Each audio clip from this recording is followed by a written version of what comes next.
நண்பர்களே, வெளியில மழை விட்டு விட்டு பெஞ்சிட்டு இருக்கு. நான் காரை ஆஃப் பண்ணிட்டு உட்கார்ந்துட்டு இருக்கேன். அதனால வேர்த்து ஊத்திட்டு இருக்கு. ஒருத்தன் வெளியில வருவானான்னு வெயிட் பண்ணிட்டு இருக்கேன். அவன் வெளியில வரவே மாட்டேங்கிறான். நான் இறங்கினேன்னா கண்டிப்பா அவன் வெளியில வர மாட்டான். அதனாலதான் காருக்குள்ளே உட்கார்ந்துட்டு இருக்கேன். ரயில் குடும்பம்னு அறியப்படுற நீர்க்கோழி வகையிலான பறவைகளை நம்ம ஏற்கனவே நிறைய பார்த்திருக்கோம். அதுல ஒரு முக்கியமான உறுப்பினர் தான் வாட்டர்காக், தமிழ்ல நீர்ச்சேவல்.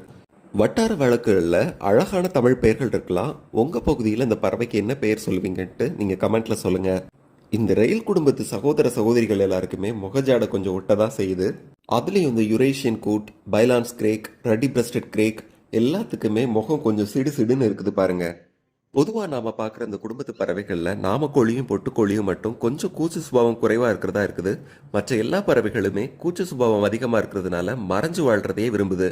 அதுல இந்த வாட்டர் காக் ரொம்ப கூச்ச சுபாவம் கொண்டது. நமக்கு தலை மட்டும்தான் வெளியில தெரியும். காலையில 11:30க்கு பார்த்தது. அதுக்கப்புறம் 3:30க்கு தான் எனக்கு ஓரளவுக்கு நல்ல வீடியோ எடுக்க முடிஞ்சது. அதுக்காக நான் அந்த பறவையை தொந்தரவுலாம் பண்ணல. நான் காருக்குள்ளே தான் உட்காந்துருந்தேன். அதுவும் ரோட்டுக்கு அந்த பக்கமாக தான் உட்காந்துட்டு இருந்தேன். இடையில வாகனங்கள் போய்கிட்டு இருந்தது. நன்னீர் நிலைகள், சதுப்பு நிலங்களுக்கு அருகில் இருக்கிற அடர்த்தியான புல்வெளிகளுக்குள்ள தான் அந்த பறவைகள் மறைஞ்சு வாழுது. இந்த மாதிரி புல்வெளிகள் குறைஞ்சிக்கிட்டே இருக்கிறதுனால இந்த பறவைகளோட எண்ணிக்கையும் நாளுக்கு நாள் குறைஞ்சிக்கிட்டே தான் வருது. ஏற்கனவே இவனை 2-3 வாட்டி இந்த பகுதியில் பார்த்துருக்கேன். ஆனால் தலை மட்டும் தான் வெளியில தெரியும், அல்லது மின்னல் மாதிரி வெட்டிட்டு ஓடுவான். சின்ன சின்ன புழு பூச்சிகள், குட்டி குட்டி மீன்கள், புல் மாதிரியான தாவரங்கள்ல இருக்கிற விதைகள் தான் இவனோட முக்கிய உணவு. சில நேரங்கள்ல இவன் நிமிர்ந்தாப்புல நடக்கும்போது பார்க்கறதுக்கு ஒரு ராணுவ வீரன் நடந்து போற மாதிரி தான் இருக்கும். ஒரு அழகான இயற்கை அதிசயம் என்னன்னா, இனப்பெருக்கம் இல்லாத காலத்துல ஆண் பெண் பறவைகள் ரெண்டுமே ஒரே மாதிரி இருக்கும். இனப்பெருக்க காலத்துல ஆண் பறவை அழகான கருமை நிறத்தை அடைகிறதோட தலையில கொம்பும் முளைச்சிடுது.